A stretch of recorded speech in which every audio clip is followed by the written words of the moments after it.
Hello. Today, I'm going to dare you to think differently about aging.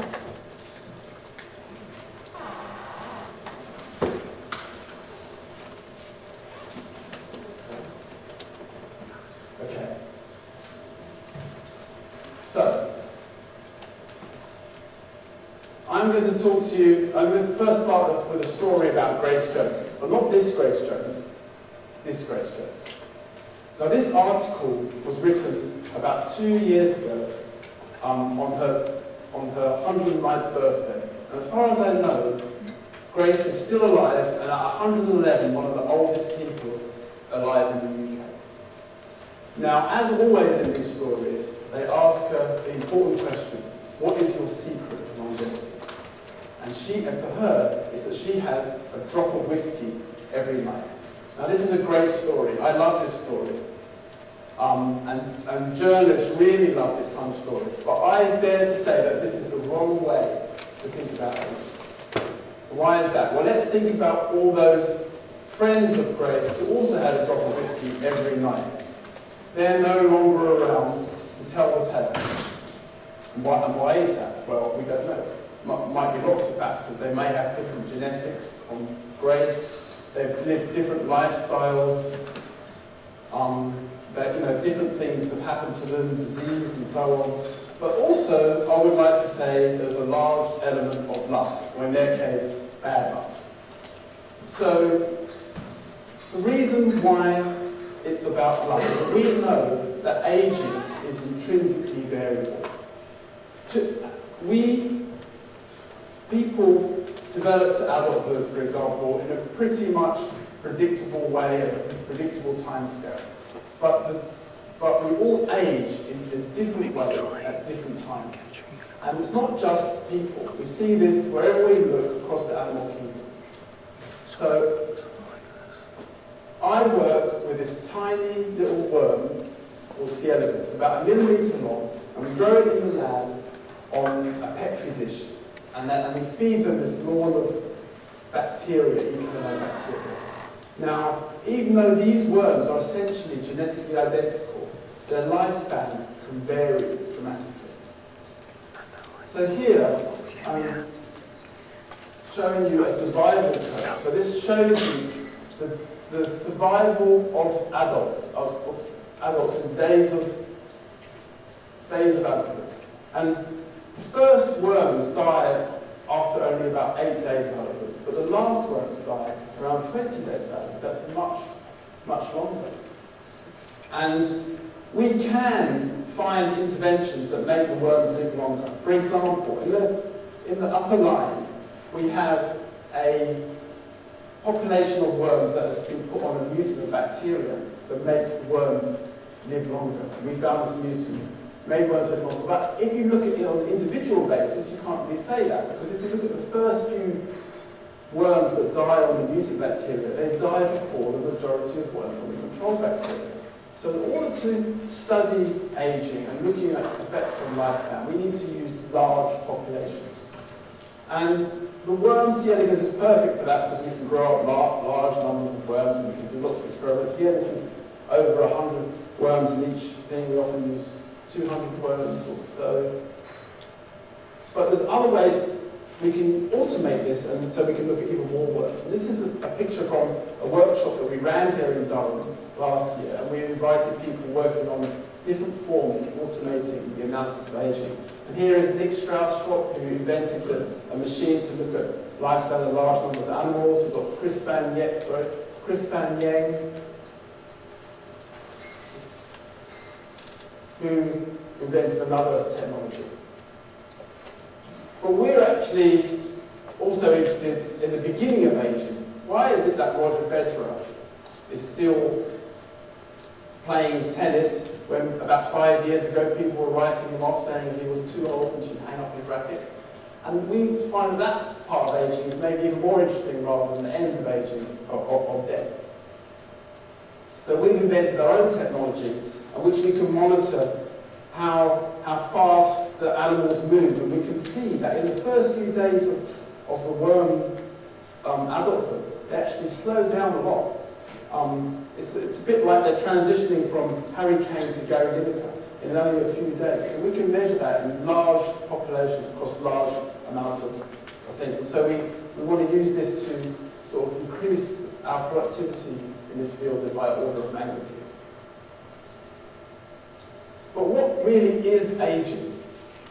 Now, I'm a trustee of the British Society for Research on Aging, and I come across researchers studying aging in lots of different ways. Some people are looking at DNA repair, some people are looking at cell division, others are looking at gut microbes, the effects of exercise, lots of different things. And each one of them thinks that whatever they're working on is the most critical thing in the study of aging. Now, what I would like to say is that I think they're probably all right.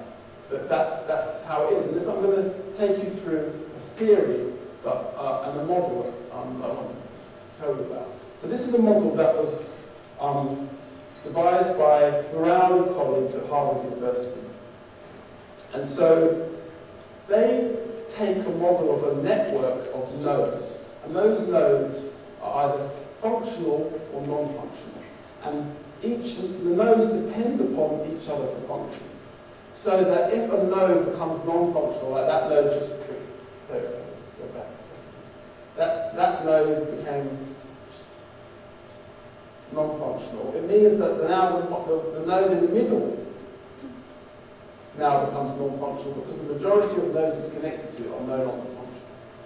And so you can make a simulation of a large network, and each step of the simulation, there's a certain chance that a node will become non-functional, and a certain chance that the node will be repaired. And because of this interdependency, eventually all the nodes become non-functional, and you get this sort of dramatic collapse. And so you can, but there's chance involved, and so you can run this simulation again and again and again, and then you get a survival curve of these theoretical networks. And what you find is that the survival curves of these theoretical networks really resemble the survival curves of animals that we see in the lab or human beings. And so if you adjust the parameters, you can fit some of these networks to an actual model of survival. So here we see that we can model. So we can see we can model the worm and the mouse. The mouse, being a more complex animal, has more nodes, and you need more nodes to explain it. It also has a slower chance of losing function. But the interesting thing is that this doesn't just apply to animals, it can also apply to other things, such as cars. So we see that you can also model a 1980 Toyota or a 1980 Chevrolet, and you see the same sort of survival curves as you do with animals. It's really interesting. So what does this mean? What are these nodes? Well, we don't actually know what the nodes are, but it's quite easy in biology to understand that some things depend on other things. So you need DNA. DNA has to be intact for a cell to function. A cell has to function to form a cell layer. A cell layer has to form an intact barrier for an organ to function. Organs need to function for us to live. So we can see that there are going to be these interdependent networks. We don't know how this works exactly in aging, but Nick Strauss used large numbers of worms to test some of these models. And he found that you could simulate an intervention that increases lifespan just by changing the chance of repair, making repair slightly more likely. You can model an increase in lifespan. So we can think about this as a way of thinking about aging. Now, a lot of people think about the pot of gold at the end of the rainbow. There's many people that think there is, that aging is, we need to find a particular molecular mechanism that underlies aging. Then we can address that with pharmaceuticals, and we can all live long and happy lives. Now, I'm not saying that those people are wrong. Maybe they're correct, maybe we'll gather here in 100 years' time discussing how wrong I was, and having a laugh about it in ye olde Radisson Blue. But what I think that this network theory of aging suggests is that aging is just an emergent property of a complex independent network. It isn't necessarily anything special. So, let's go back to cars. Okay? Now, manufacturers make cars so that they last until their warranty ends. And then after that, they might have problems, they might not. It depends on the individual car. Now, a manufacturer could make a car that was guaranteed to last for 20 or 30 years. But they would have to make lots of strong, sturdy parts. And the cars would be heavier, slower, less fuel efficient. And people wouldn't buy them. Now, evolution works in a similar way. Evolution's concern is that we live long enough to have children. But after that, it doesn't really matter to evolution. Some of us might do well, some of us might not. Now, that might sound a bit depressing, but there are ways to keep the cars going. In Cuba, when they had problems importing cars, they looked after their cars from the 1950s and 1960s and kept them going. And so we have to think about ways in which we can keep ourselves going. So, now, I've had a lot of good luck in my life, I feel. But I've also had a few episodes of bad luck. About just under 2 years ago, I broke my ankle quite badly. About 10 years before that, I broke my hip falling off my bicycle. A few years before that, I broke my right thumb. And then a year before that, I broke my left thumb. So I'm very familiar with orthopedic wards. And orthopedic wards actually could be quite amazing, happy places. Everyone's off their face on morphine, and they're all laughing and joking, telling their life stories and getting to know one another. But you do realise when you break a bone that how important it is to have that bone, how you become dependent on other people, and how those sort of things can affect you. So, and also, you realise, things, breaking a bone can be quite devastating, because not just that you can't get around, but your muscles start to lose strength, and for older people it can be quite a bad thing.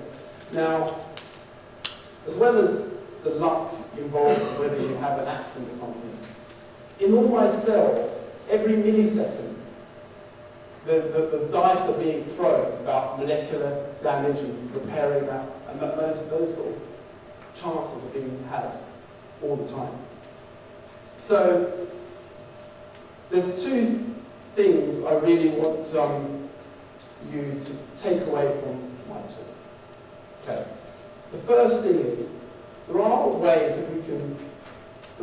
that we can keep ourselves living healthier and happier for longer. Looking at this model, we can think of ways that we can prevent damage to those nodes. We can avoid breaking bones. And in fact, last night I was up a ladder at 2 a.m. fixing a smoke alarm, thinking maybe this isn't such a great idea, but I'm here. But also we can do things such as, don't smoke, don't drink too much, just look after ourselves. But also it's obviously important to have a good diet and take part in exercise. So there are things, but maybe we can increase our networks. And we can increase our networks by realising that we're dependent on others and looking after each other. And that's also part of this way of looking at things. But the second thing, and maybe this is, I think, maybe the most important thing, is that we realise that we can do all these good things, but a lot of it is actually out of control. It is down to chance. Okay? So we need to, realise that we're not all necessarily going to live as long as Grace Jones, but we can enjoy life and enjoy being dependent upon each other and enjoy playing the game of chance that is live together.